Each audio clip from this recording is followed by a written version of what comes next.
உதவி செய்வார்.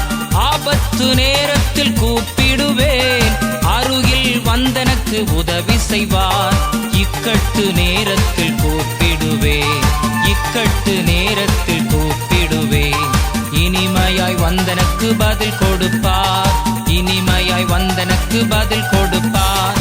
அல்லேலூயா அல்லேலூயா அல்லேலூயா அல்லேலூயா அல்லேலூயா அல்லேலூயா அல்லேலூயா அல்லேலூயா அல்லேலூயா அல்லேலூயா அல்லேலூயா அல்லேலூயா. எனக்கு நேரம் கிடைக்கும் போதெல்லாம் என் இயேசுவோடு நான் பேசுவேன். எனக்கு நேரம் கிடைக்கும் போதெல்லாம் என் இயேசுவோடு நான் பேசுவேன்.